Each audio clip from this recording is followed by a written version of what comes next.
be working. This is a lot better. Hey. Fucks, man. I think that's going to be my new catchphrase. Fuck smile time. Hey, I did a fuck Facebook post rant on Smile Time at one time, so I get it. Oh my gosh. I'm surprised that you all still have your hair in your heads. Wait, what? Oh, I'm so sorry, CJ. My bad.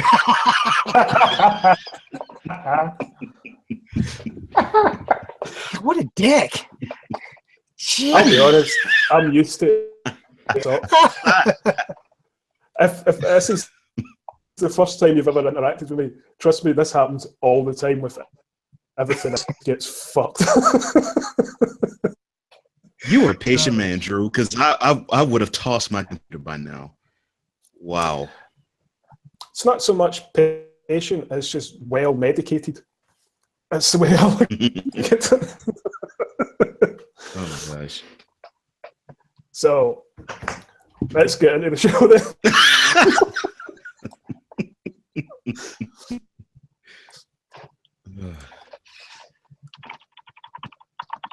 So I'm trying to go over to We can do YouTube. this. I'm trying to go over to YouTube so I can find the live stream. Here it is. And so I can share it over to Facebook because apparently that is the only way we can make shit work around here. Oh gosh. Pretty much. I need to hire you as my producer. My bad.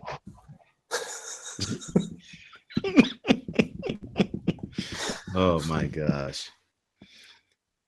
Well, so it's great talking to you. I was like, so Drew, this is you do a podcast. Well, I'm so glad that you hammered down the format.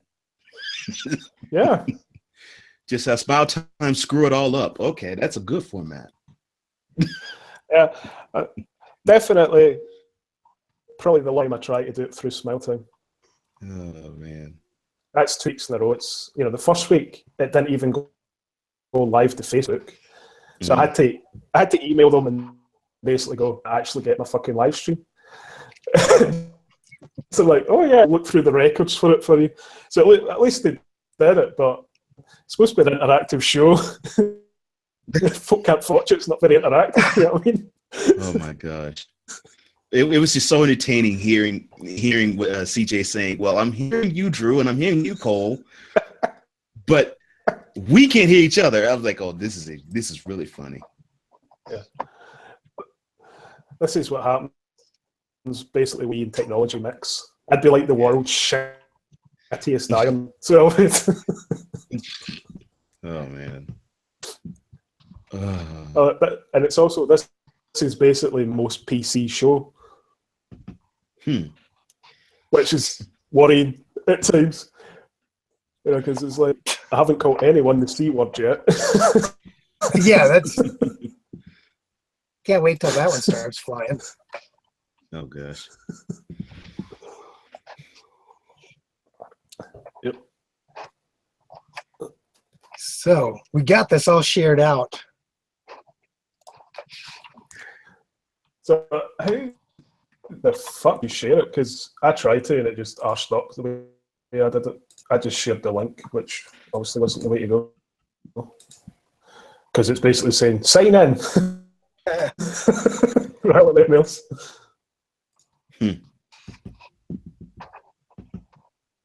Oh, so we're back for take number 2. Take 2. And So, action. As Cole, one that people couldn't hear very much, you can topic to start with. Oh my gosh. So people can hear you talk for a while. I don't know. I don't know if they were hearing me. Yeah. I was like, okay, I'm seeing 2 black screens for a while. I'm thinking, okay, well, let me have some fun here.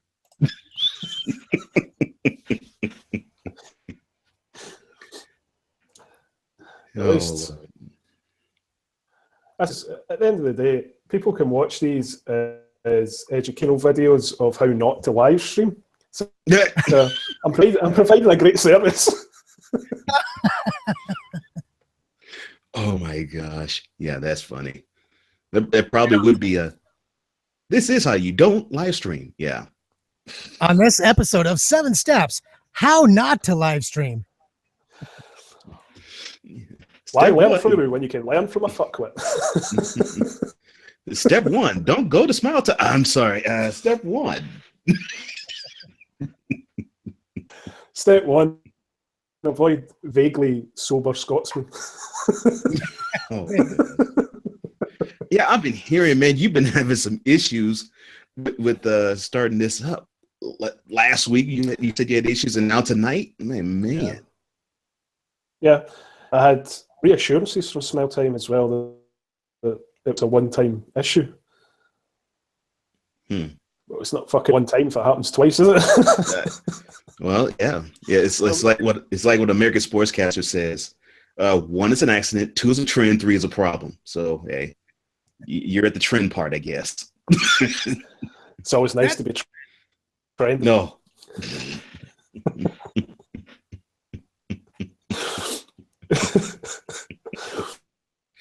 Man, but seriously though, I gotta thank you guys for the laugh. I've been needing a big laugh all day, and unintentionally, you two have provided for me. So I gotta thank you all off the rip. Oh my gosh! You know that I was excited about coming on the show because you never know. I know I was saying this earlier. You never know what you're going to get into when you sit in a chat with Drew. Period. It's insane. Some of the conversation, you know, when I had Drew on my show, this is awesome story. When I had Drew on my show, we had such a cool conversation about horror flicks and him writing for movies and stuff like that. And then we shut it down. We're done with the interview. And then the gold happens. The gold comes out. He starts telling me he was in mixed martial arts. He starts talking about all these fighters he knows, all these fighters he's kicked the shit out of. And I'm like, dude, where the fuck was that in the show? That's what you do, man. That's how you play the game. You give them that afterwards, so they have to get back on, innit? So you spoke to a Scottish Michigan J Frog, huh? Just riveting all throughout the interview, and then all of a sudden, when you hit stop on the record button, he's singing, huh? Is that it? Oh yeah. It was amazing. I mean, the conversation we had afterwards was absolutely epic. It's like, God, why the hell did I shut off the recording? To be fair, I was also trying to be very polite and try and cut down on the cursing. I was swore on the show about 5 times, which for me is not a lot. So I was trying to watch the swears. I've been on quite a few podcasts where I spend more time trying to think what I'm saying than listening to what they're saying. Questions. Yeah, they like ask me something, and I'm still time sitting thinking, "Don't say cunt. Don't say cunt. Don't say cunt." What did they say? See, that never works. You just you subconsciously say, don't say this word, and then automatically it's going to come out your mouth because that's what you're thinking about. Oh yeah. Oh, there's a great podcast that went 4 episodes before it got shut down. Like one of the host's wives basically told them they couldn't do it anymore, and it's called 4 Scottish Cunts. Oh god! It was just guys, and they would basically so they buy 4 papers, and then they would basically go through the stories in the papers and how some papers twist one way depending on their political bent, and other papers twist it another way. And they basically just took the piss out of everything. It was really good, but I remember on the last episode they said, "This is the last episode of the show because my wife doesn't like me calling myself a cunt." And one of the other hosts says, which is funny because she calls you all the time. Well, you know the formula to that. Yeah. You can't call yourself that. No one else can call yourself that. Me, on the other hand, yeah, I can call you that all day and night long. Yeah.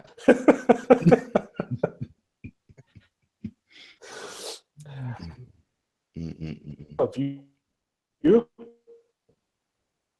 One viewer.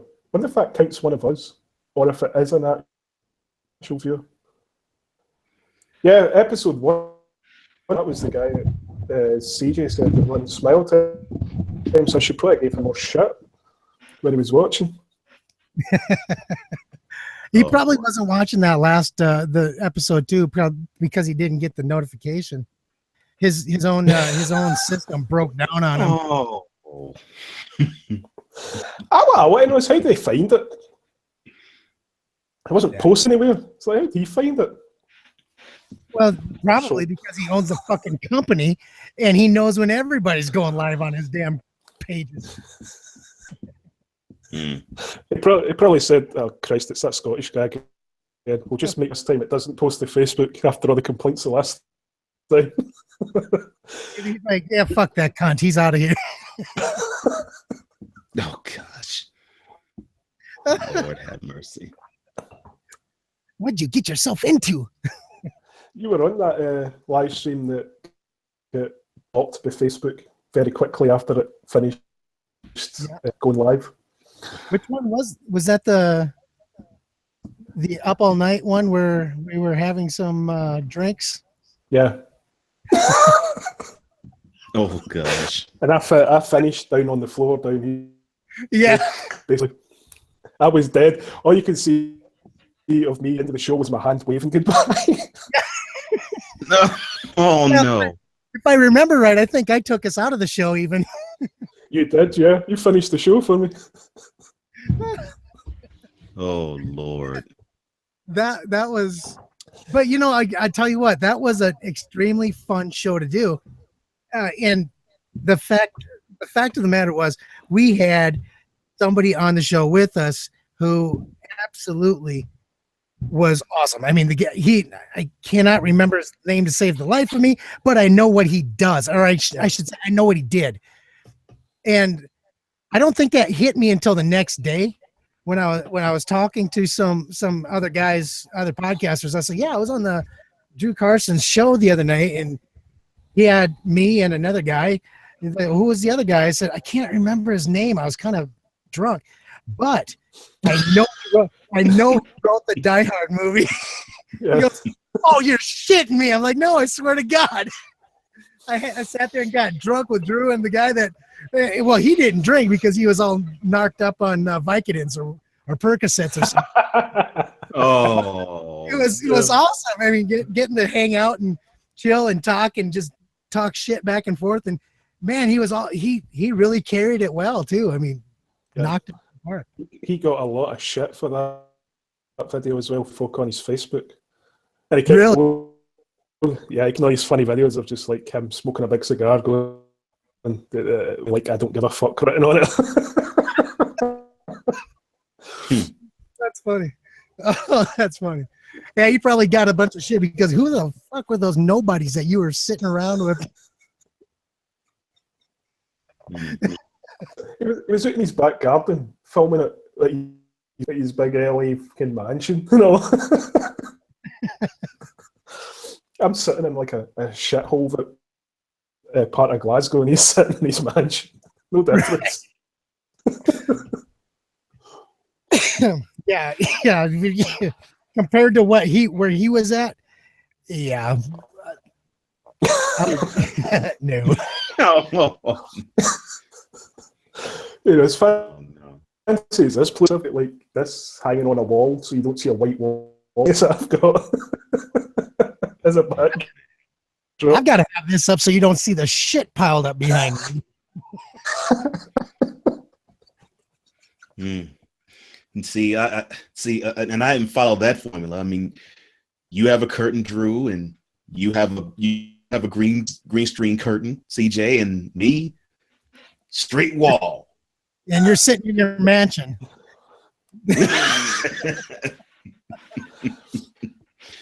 Oh yeah. Hey, Colin records called the other day, by the way, Colin said that he wants his job back.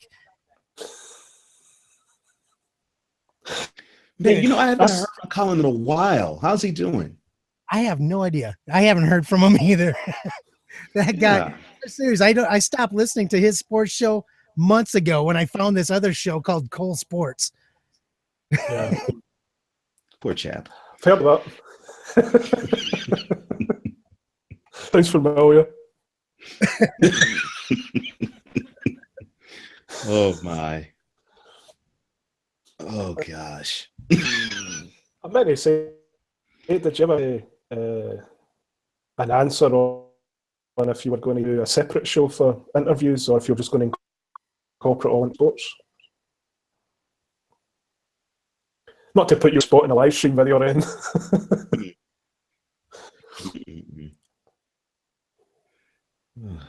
Yeah. I think we're talking to you, Cole.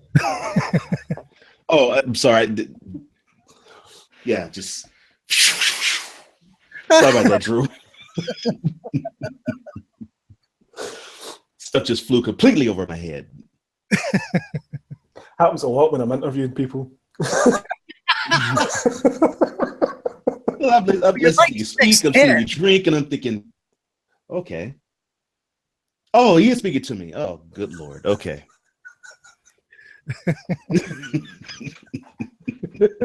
Oh, wow. Sorry about that. But what was that again? It happens all the time. I thought any more about if you're going to do a separate show that's just interviews or if you're just going to incorporate all into Cole Sports.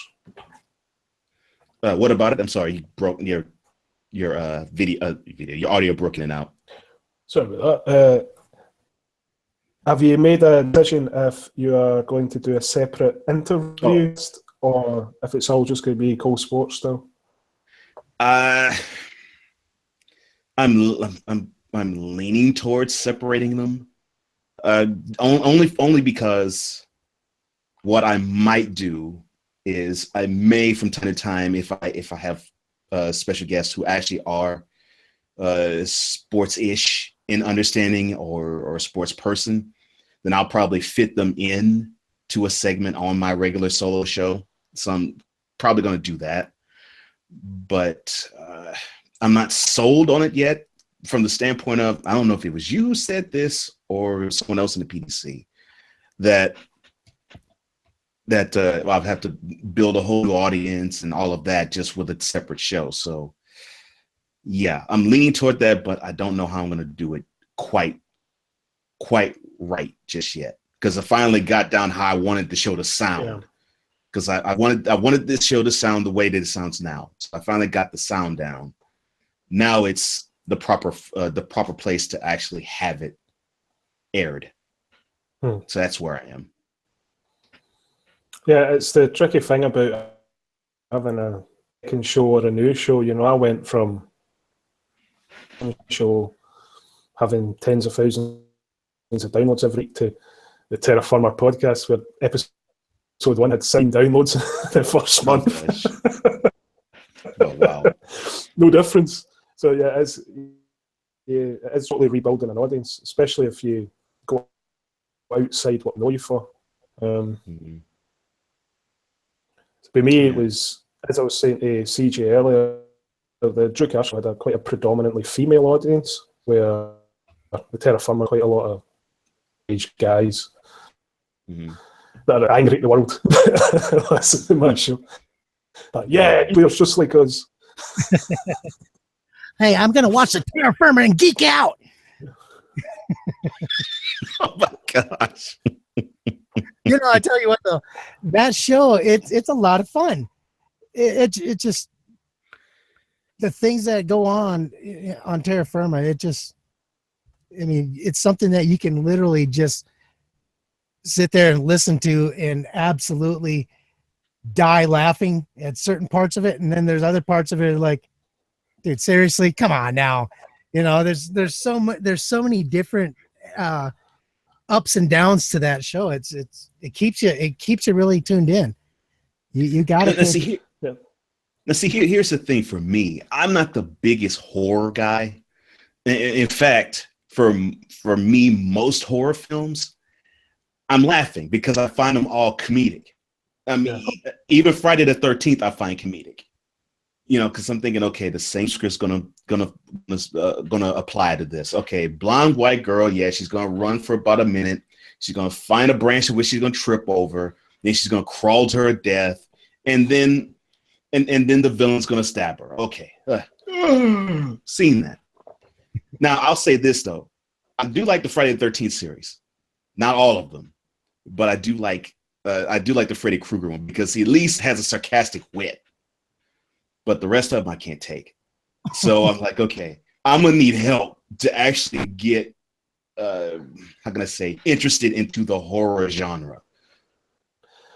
Yeah, for me, for this show, I watch, about 10 horror films every week. And I'm amazed if I find one that's not shit. People recommend films to me all the time. They're like, oh, you're going to love this. It's so fucked up. And you watch it and you're like, are you like mentally challenged or something? This film was shit. It's like, there's not one thing about this film that's actually good other than the credits, because that fucking over with.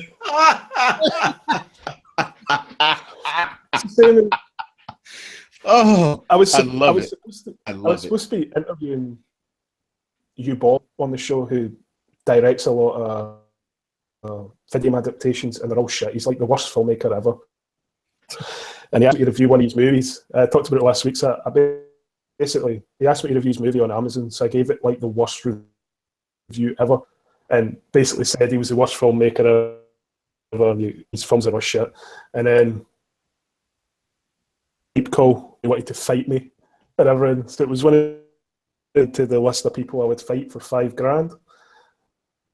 That seems to be the price at the moment. No, $5,000, I'll fight him. Wow. But that's one of those. Yeah, that's I'll the even drawback. $5,000. Holy shit. Yeah. That's gold. That's the one issue I have with doing the show is a lot of the people take their shit so seriously. They're like, you made a horror movie that 10 people fucking watched. I mean, it's not like you're Steven Spielberg. Right. Get a fucking grip. Oh, thank you. And they don't like you, they hate you saying that to them, which I find hilarious as well. They're like, they talk about the movies like it's, it's like a Futsky movie, and they're like, no, the closest you are to Polanski is, well, we're not even going to go into that joke.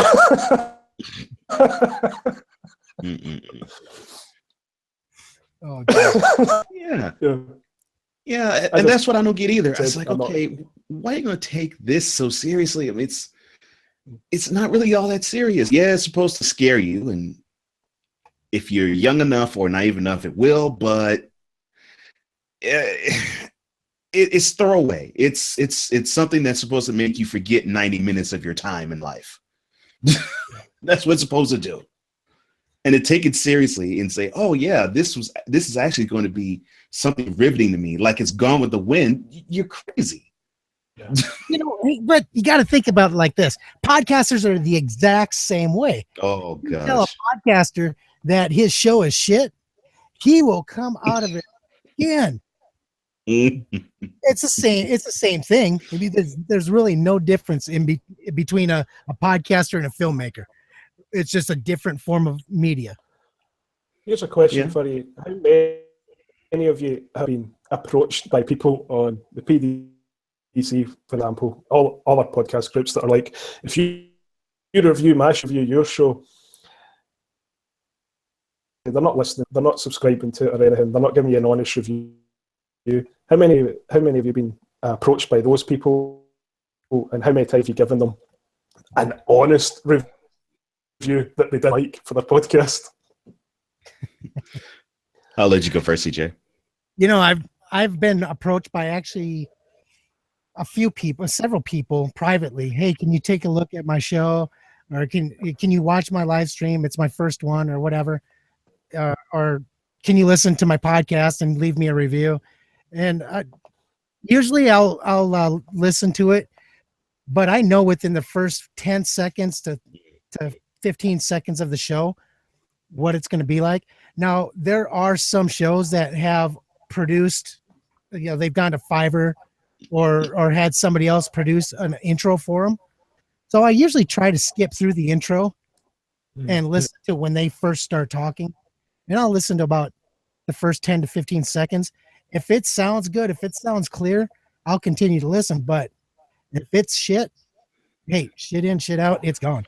I don't entertain the thought of listening because I can't do it. I mean, I've listened to some pretty horrible things on podcasts, and it's bad audio is just bad audio. I mean, it's hard to listen to. Yeah. Well, for me, that's pretty much my experience too. And it's gotten more and more. I don't know if it's the same with you, man. I get more and more of it now. Where it used to be like this time last year used to be maybe one every other week. Now it's like 2 a week. It's either, let's do a review for review on iTunes, or can you listen to my podcast, or can you look at my YouTube video and share it out? I'm like, okay. And it's got to the point where the same thing with you, the same thing with me, man. I listen to the audio of it, and if the audio of it is compelling, then I'll listen to it and continue to listen to it. But if it's horrible, if it's shoddy, why would I want to invest in it? And I tell people, I'm like, okay, understand your voice is the star of the show, not you, not what you're talking about, not your content, your voice. And if your voice is not given the platform to shine, people are not going to look or listen, give you a second look or a second listen. They just aren't. And it's going to be just like what CJ said. I'll give you 15 seconds. If the audio sucks, forget it, on to the next show. And there's a lot of them that are like that, and they're proud of it. And that's what doubly sucks. They're proud of the audio being horrible. And when you tell them that, they don't want to hear it. Oh, good. My content is great. Check out my content. Dude, I can't even listen to your content. It's so blown out, Yeah. Look, I think it was April of last year, and I knew this was going to be what I heard in response. I had a 15-minute phone call from Tim Wolberg. He decided to listen to my show, and this was his exact words. He says, "Man, your content is great. Your voice is absolutely awesome, but I'm going to tell you, the audio quality needs to improve." I'm like, I'm with you. I'm totally 100% with you. And I had to work on that, and I did. And finally, the audio quality got to where I like it. And now I can totally hear the difference with my show from this time last year to this time this year. It's a 100% difference. And I'm like, man, if people can understand, yes, your voice is the star, then you'll be propelled to go to places that you wouldn't even dream of. But people just want to have this horrible sounding audio, and they think, okay, well, I'm riveting enough, or the stuff I'm talking about is riveting enough. Okay, fine. Be riveting and be riveting and stay within your lane and act as though you're happy with your 1 or 2 downloads, because that's what you're going to get. When I first started podcasting with Raw and Real, I had a decent sound. It wasn't great, but I had a decent sound. And it took me about 15 minutes sitting down with Ray Rideout Jr., and he had me dialed in. And good guy. Just sitting there, and he would listen to me, and I would tweak this. He'd turn up your highs a little bit. Okay, turn your mids down to here. Give me a little bit of the lows. All right. Now bring up your compression. I mean, the guy knows how to dial you in when it comes to your audio. And 15 minutes is all it took. Man, before that, I was all over the board. Every show I was messing with something. Yep. Every damn show. And I haven't touched it. Now man,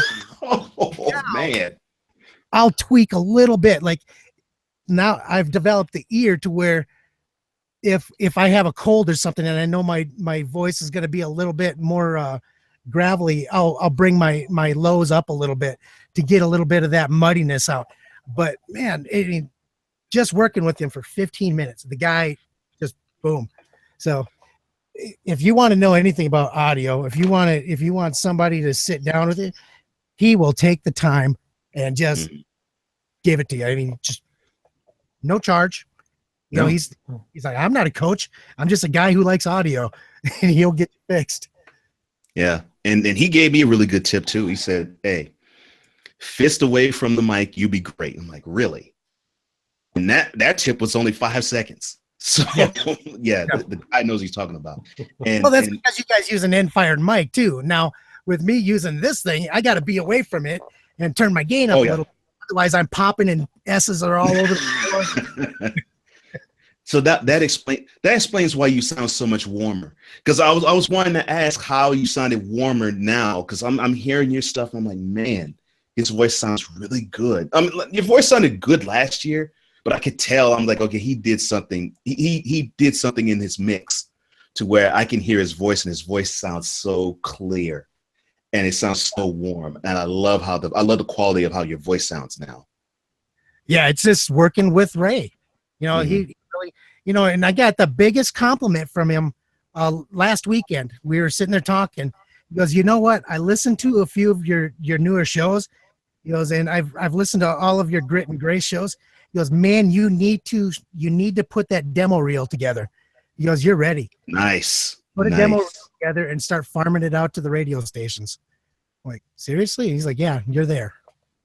So biggest compliment I've ever gotten since I started podcasting is when someone like that tells me, time to put your resume together. Nice. Biggest compliment I've got so far is someone, I remember someone on Twitter said, your show's not shit. Do me. Oh, no. Oh, yes. Leave it to you to put it in humbling perspective. Yeah. Hey, man, I listen to your show. It ain't shit. Oh, my God. Now, was he saying it ain't shit? Or was he saying, oh, it ain't shit? I don't what. Oh, my God. I'm taking it as a compliment. I guess probably the biggest compliment for me, legitimately for the Terra Firma podcast, is Tony Todd followed me on Twitter. So getting followed by Candyman. Awesome. Well, yeah. Well, I can tell you the biggest compliment I have ever received. Actually, this comes from my wife. So I'm dead asleep. I mean, I am asleep. And my wife wakes me up. And she says, babe. I'm like, what? Because I'm thinking it's the intruder for a second, right? It's like, I just listened to your show. And it was an episode back in March. Oh my gosh, I was laughing. The quality was great. Oh my gosh, this show was wonderful. And I'm like, well, thanks. I'm glad you like it. But the fact that she was so moved to wake me up to say that is something else. And Drew, I don't know if you understand my wife. She also is just like how Ray is. She is an audiophobe. I mean, all I's are dotted, all T's are crossed, and it has to be if she's going to listen to anything, because it's like what CJ just said. She will literally take 15 to 30 seconds and listen to something. If it's shot, she won't fool with it, and that's even with my stuff. Yeah. She did that with my stuff. So I'm telling you, I mean, if the audio quality is horrible, she will not invest any more than 30 seconds on it. But if it's good, she'll listen to it throughout the whole time, and then she'll critique it as she hears it. But yeah, wow, it gets no greater than that. And of course, she's trained on her personalities for decades, so she definitely knows what she's talking about too. Yeah.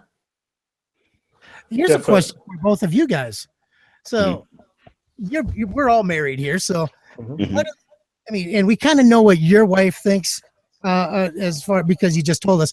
But I mean, what was that initial reaction that you had when you realized that your wife listened to a show and you got that look of disapproval from her?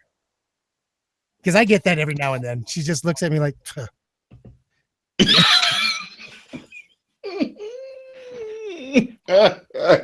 That is all too familiar.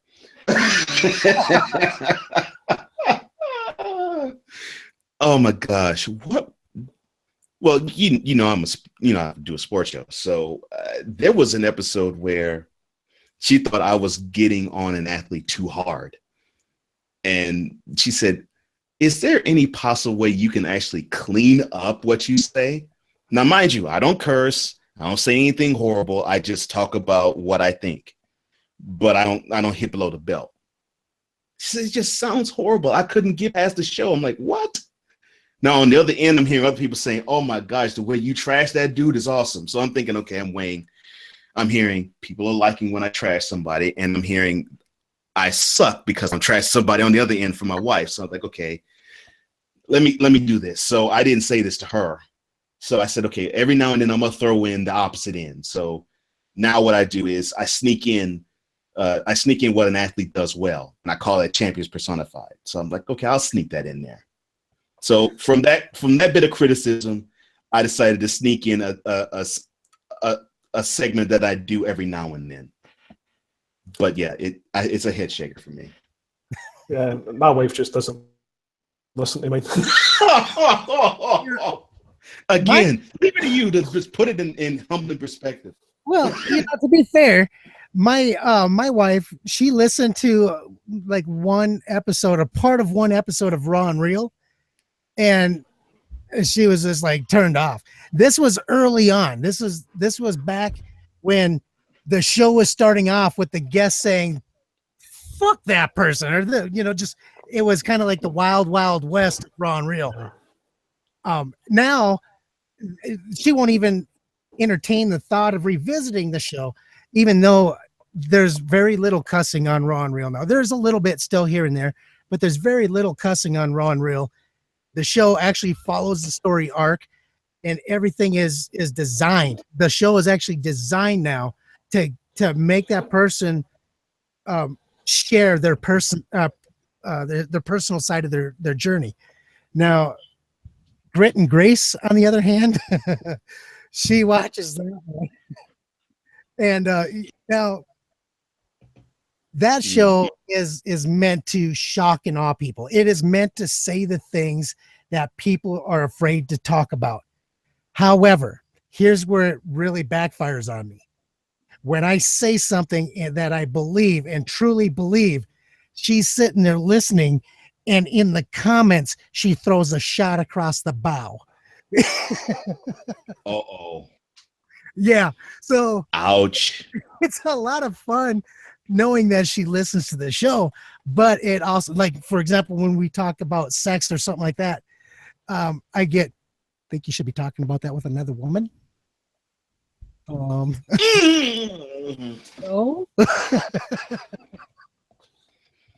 So she just sends you subliminal messages through Facebook posts. Yeah, the not so subtle subliminal messages. Yeah, no, but to be honest with you, though, she likes the show. Otherwise, she wouldn't watch it. If she thought it was like Raw and Real, she would have been gone. But it is what it is. And to be honest with you, it makes me proud to know that she likes something that I'm doing. Even though my dad still, every time I ask him, so did you catch the show? I just don't think that's something I can watch. Well, her comment about my news show is, do you actually like any of your guests? And I was like, sometimes.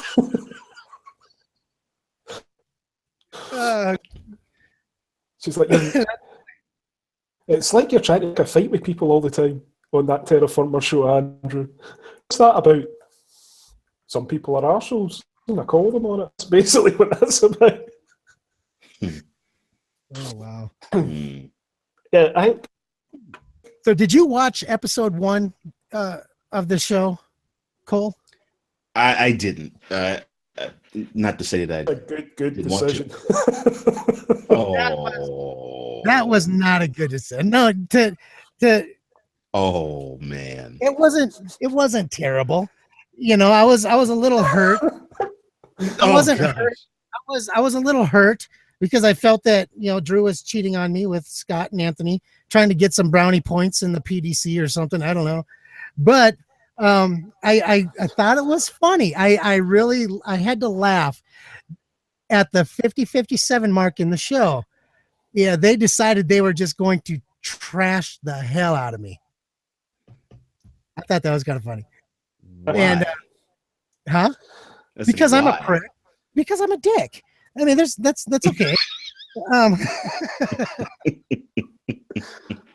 No, they weren't. To be honest with you, I love those guys. Everything that they said, I was laughing so hard.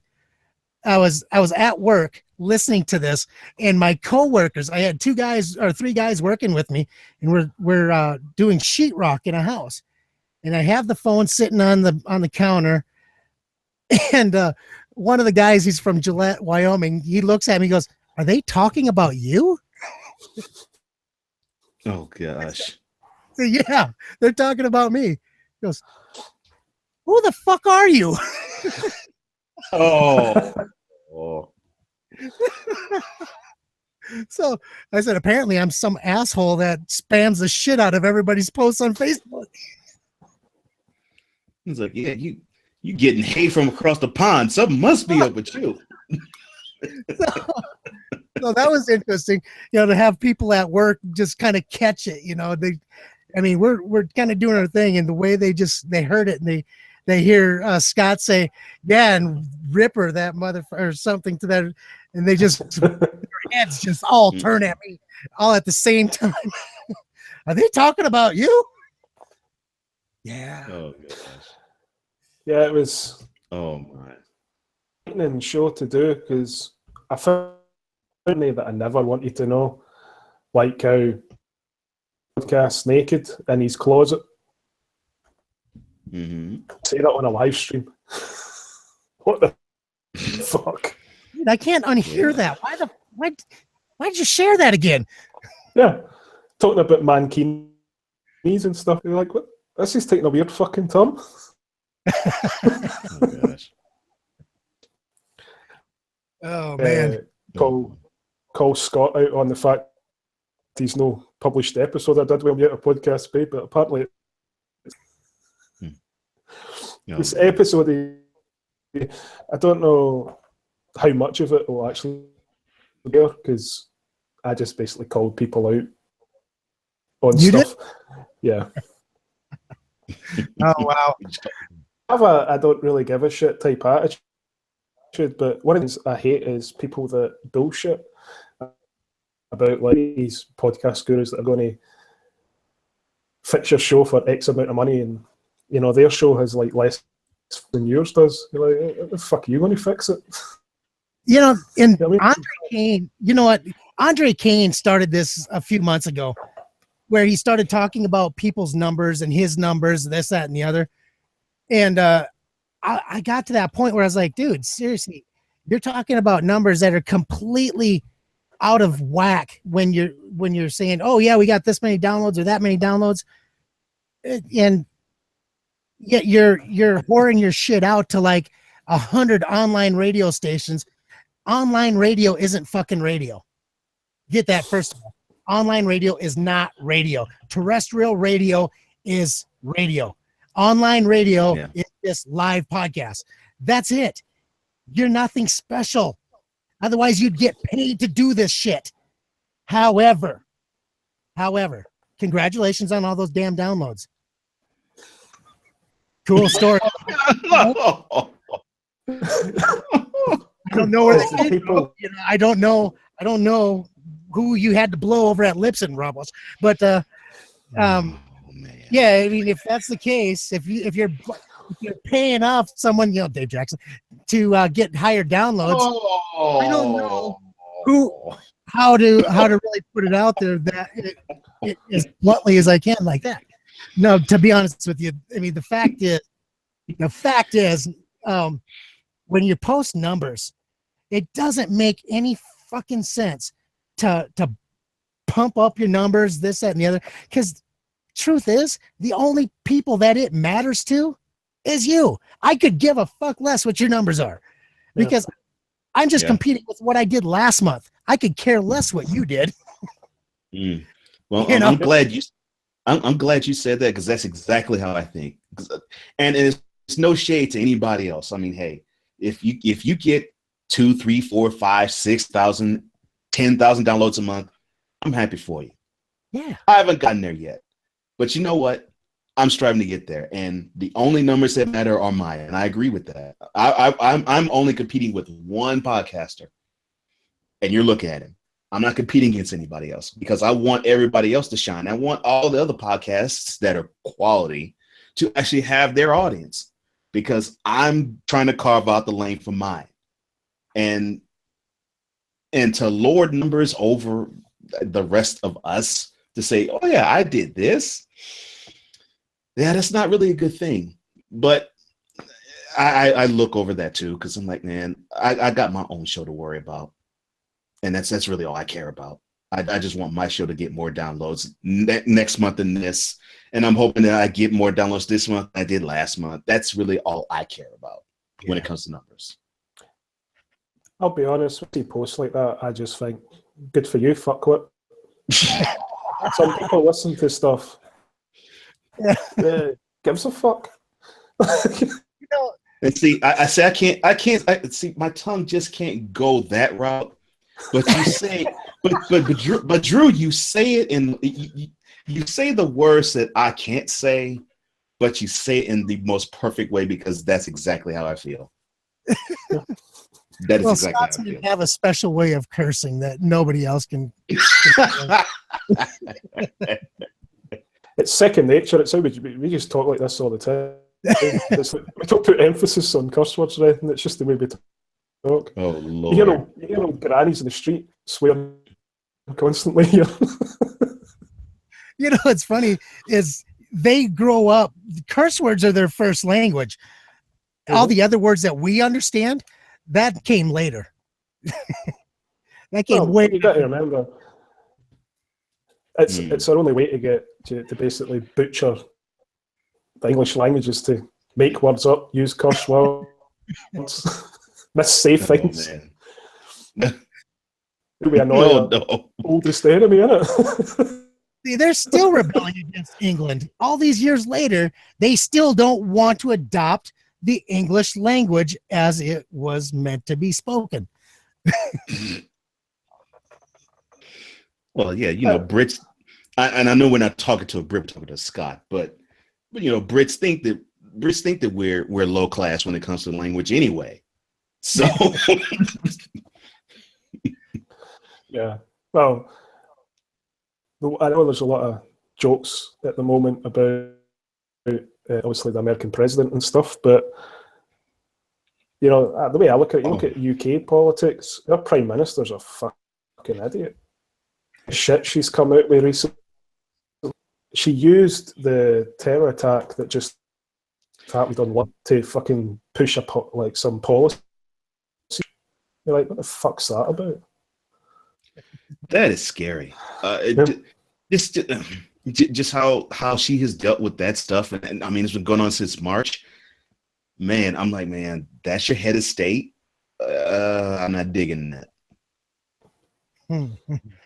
I don't watch politics at all. I have no freaking clue what the hell you're talking about. Well, see, I have no choice as I work in the field. So, I mean, I see this hot garbage all the time. And it's like, okay, if it's not a terror attack, it's what Trump has or hasn't done. And if it's not that, then it's some bombing over the Middle East. And if it's not that, then it's what some entertainers done that's whack. And I'm thinking, oh, gosh, I want to cover stuff that I'm interested in because I'm not interested in any of that stuff. Ugh.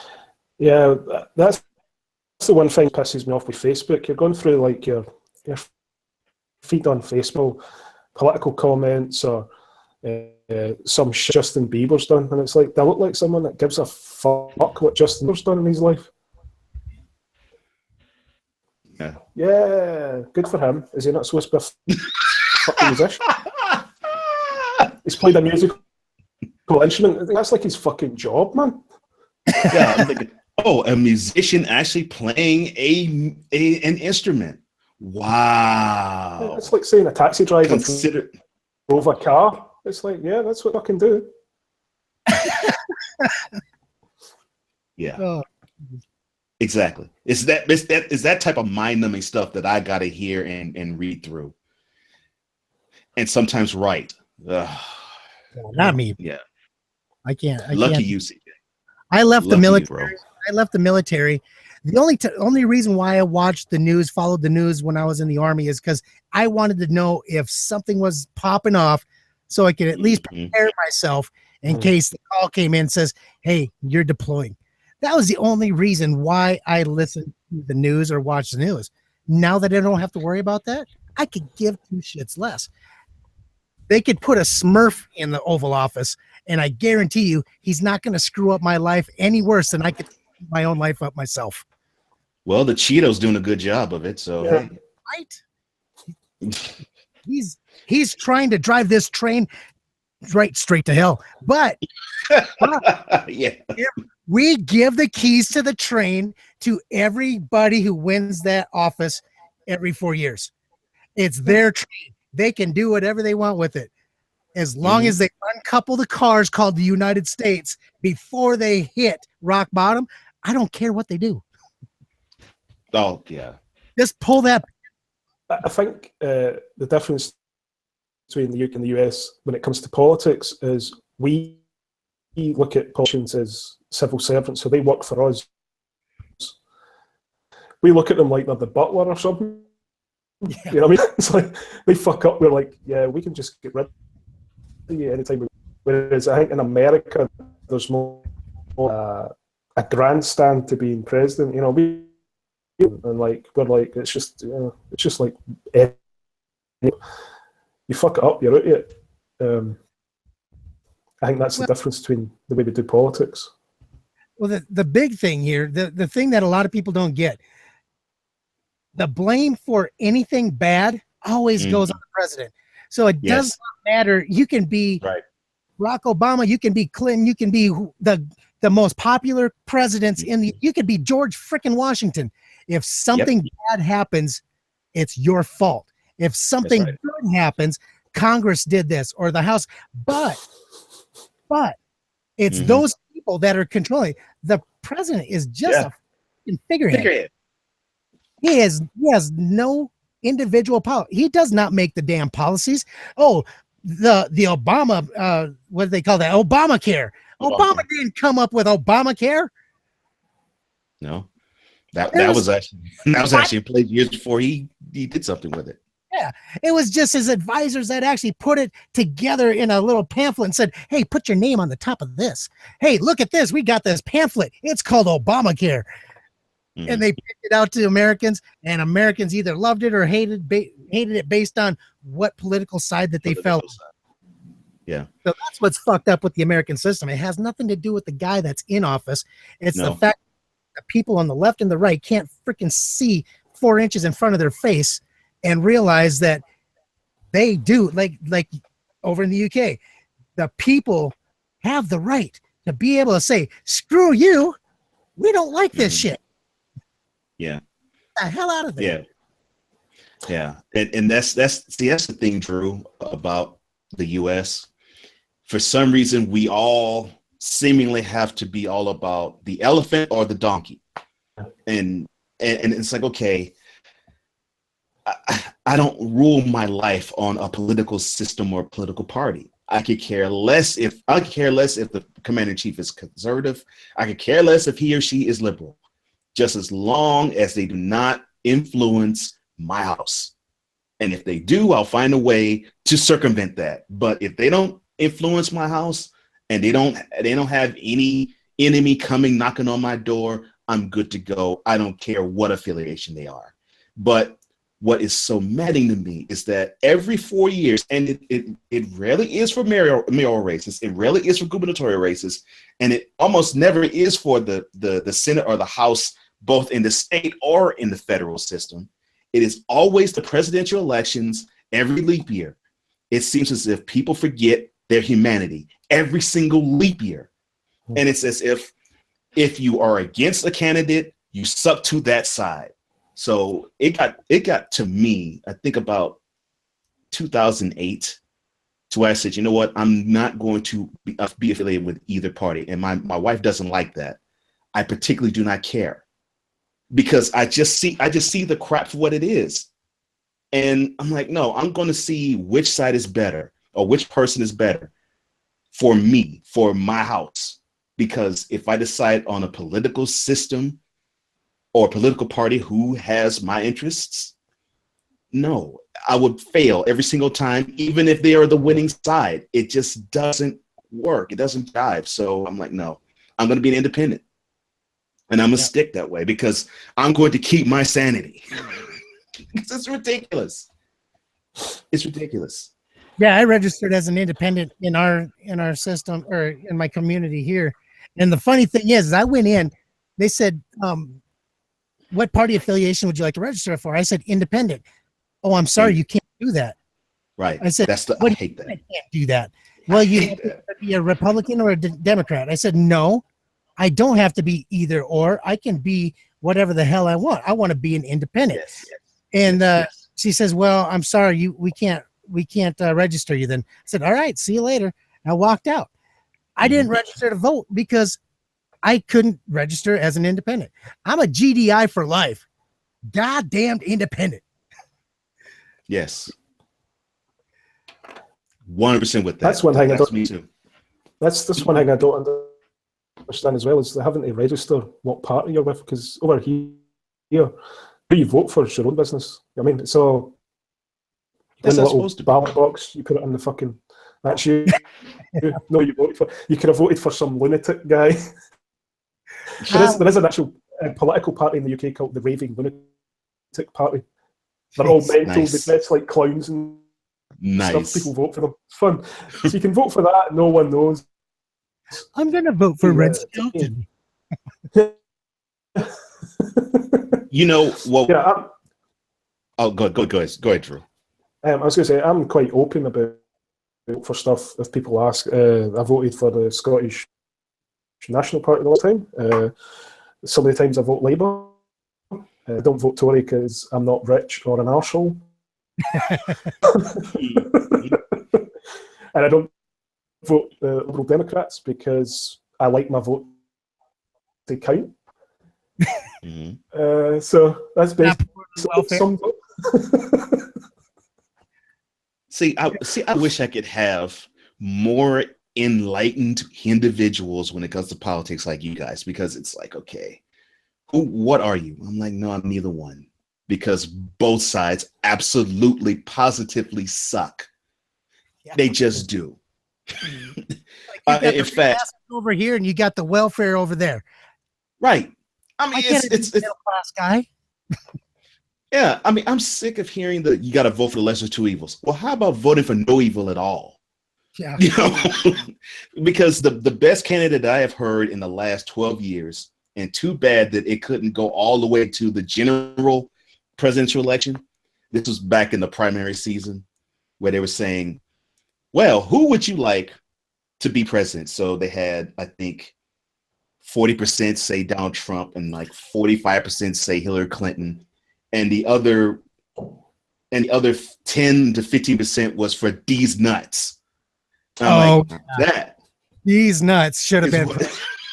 That is who I would vote for, because I really feel that's where the country's going. It's like, okay, the people that you're putting for us to vote for, they don't care about us. They have other rich interests that they got to answer to. They're not answering to CJ. They're not answering to me. And if you were to come over across the country, Drew, they don't think of you to yeah, they don't think enough of you to actually say, what does Drew think? No, it's these corporations that they have to kowtow to, all of them. You got to go through your glasses. You're lucky you're not on the travel ban. Yeah, I mean, it's ridiculous. It is absolutely ridiculous. It really is. Yeah, you remember the show Brewster's Millions? Mm-hmm. I've seen that movie millions of times. Literally. Yeah, Richard Pryor, vote none of the above. I'm telling you, that should have been Logan. That should have been all the people that didn't want either one of the two to win. They should have went with the none of the above. I mean, I don't have a problem with them nailing a vacancy sign up on the White House for the next 4 years. No, Cat Williams said a wonderful joke. He said, America is seemingly sick of having a president. Why don't we just simply presidentially date for a while? Let's just have somebody that's there temporarily for like a year. And then if we don't like them, we could boot them out just like we could boot out an ex and just bring in someone else. I was like, that's the most brilliant thing politically I've heard in a long time. Oh, gosh. Yeah, no. But yeah, you all in Scotland got it right. Yeah, almost. Well, okay, for the exception of Brexit, you all got it right. That's the issue, because Scotland actually voted no on Brexit as a country, and ended up we've been pulled out anyway because England voted yes. That's how fucked up the political system is here. Yeah. And then people start pushing for the again, because you gotta go through that shit, which I tell you is not fun when you're in a country and are like, we should be independent from the UK, fuck them, and the other half are like, no, we shouldn't. That's argument constantly. Now, that's a question I would love to ask someone who lives over there. So now it's almost a year since the Brexit thing actually happened. So what does Scotland and Ireland and Britain think about how Brexit went down? I think the last opinion poll to do Brexit showed that if they voted, people would vote no. Our economy's tanking, and a lot of shit that we once had, like the free trade, is something they're trying to keep. You're not going to get that with Brexit. It's basically, if you don't want to be part of the union, you ain't getting any of the perks of being in the union. So basically, we're left with guys. So, Theresa May Trump's arse constantly. So she can't say, like, with the London mayor, for example, who Trump came out and talked shit about on Twitter after the London attacks. Because he took his quotes out of contact. She couldn't actually defend the mayor of London because she has to keep Trump sweet because we need. So it's basically take decades to fix the economy for the state it's in now. Brexit, fucking weird one. To me, that all came down to people being scared of people that look different from them. Because there's been a lot of, as you know, there's been a lot of, I don't like the term asylum seeker or whatever, but there's people coming across from Middle Eastern countries because of what's been happening, which partly is our fault because we bombed them. Right. So, we bomb their country, wreck their lives to come here to salvage and not be living in a war zone, and then people don't like the fact that these people have come here, so they want to close the borders, and so it comes down to bigotry and racism at the end of the day. That's all it comes down to. People didn't give a shit about being in a so-called unfair trade agreement, whatever. It comes down to who they want to live in their country. And unfortunately, there's a lot of racist people in the UK. Mm-hmm. You think they say? Yeah. Yeah, I don't get it. To me, Britain's always been an immigrant country. I grew up in a town that had maybe 60,000 people in it, and 25,000 of them were Polish. So, that's what we're used to. People come in, people come over, they come over to work. By working here, they add to the economy. But the tax they're paying, I don't see what the fucking issue is. Yeah. People are arseholes, basically. That sounds about what I would think it would be. Just, and now you get a chance, CJ, to hear the stuff I got to thumb through when I get to work. It's stuff like this. And it's like, okay, I'd rather see paint dry than to hear this garbage. that would lose me right there. As soon as I opened up and it's like Brexit, oh shit, it's gonna be.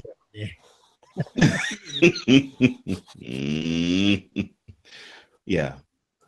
We should throw it out on a cheerier note than that. No. But seriously though, man, I'm with you. I dislike painting through this stuff. It's like, okay, when is common sense going to prevail? So, your job is to make us not think about this stuff. So, and when you fail on a job, we got to think about this crap. Yeah. But when you're not, we can actually entertain other things that really mean something to us. And for some reason, our heads of state cannot get that. Yeah, we got to get to watch some like sport and horror movies. Right. Right. That's part of the reason why I do a sports podcast, so I can get away from this garbage. Well, my final thoughts on the political thing. I don't believe that politics was brought in to help govern the people. I think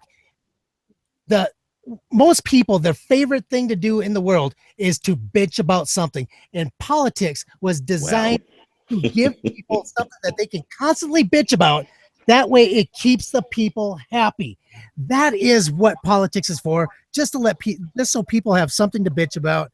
And that's all I got to say about that. I like to think that CJ is kind of like the common man's David Icke after that conspiracy theory.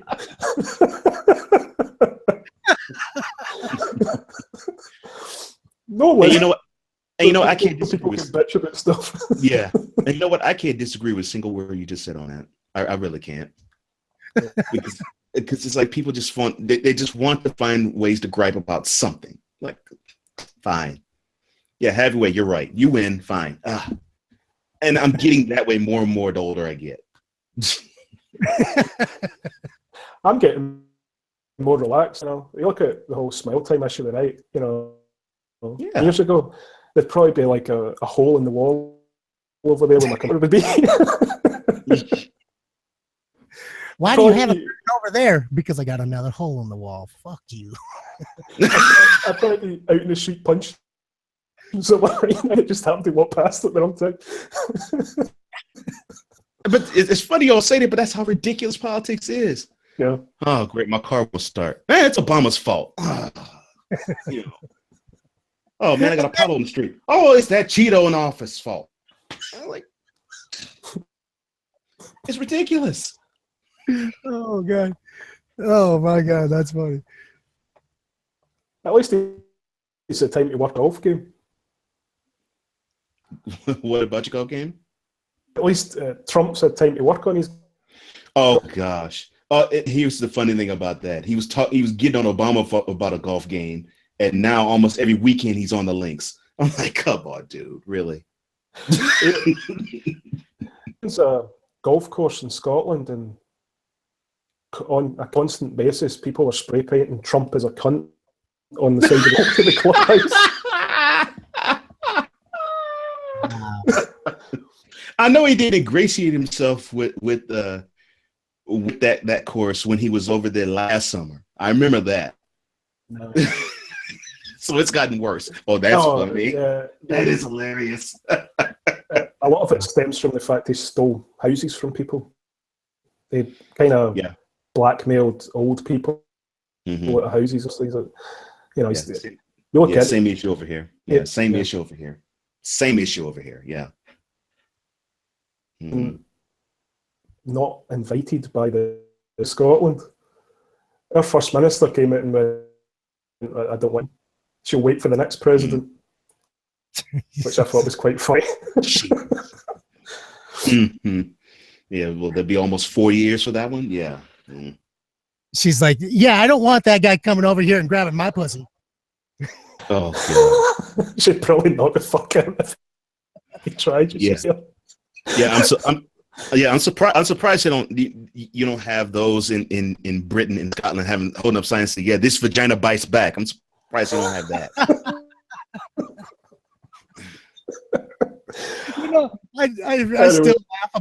I still laugh at all the women who went all batshit crazy over that. Not that I condone what he said. that, you know, because just whatever.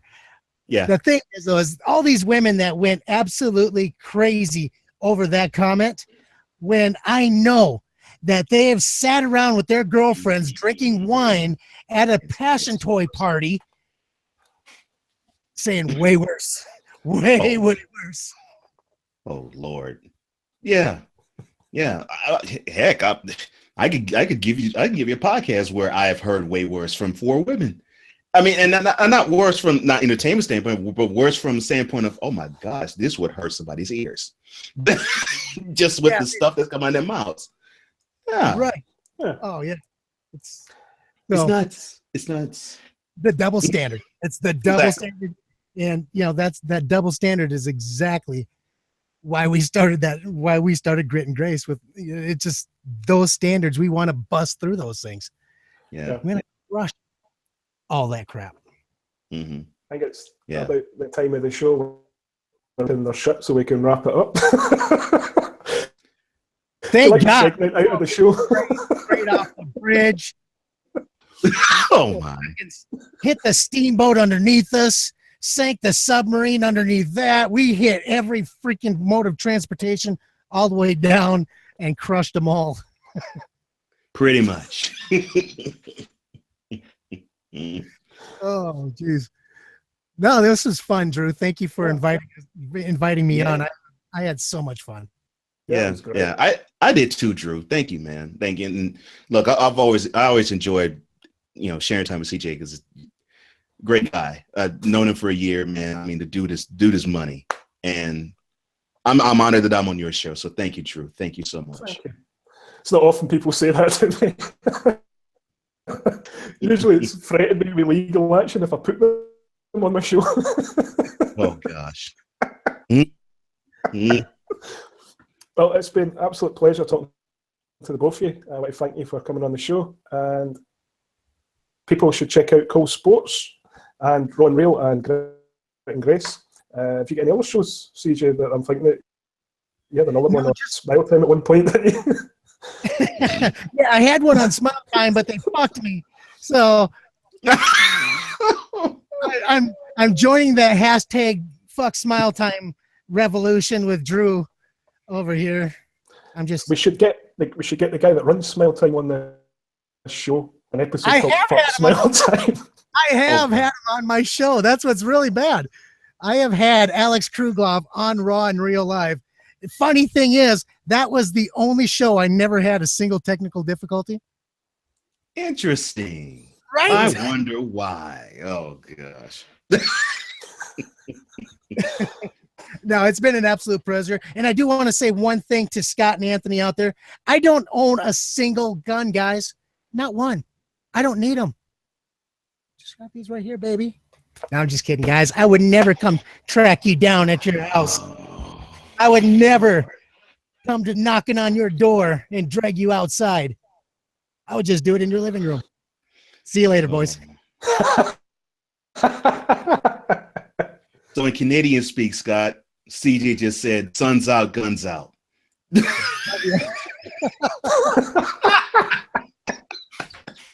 There's a reason for that. There's a reason for that.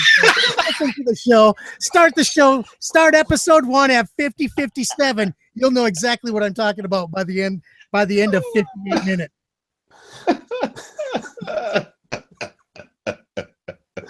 So, Oh my.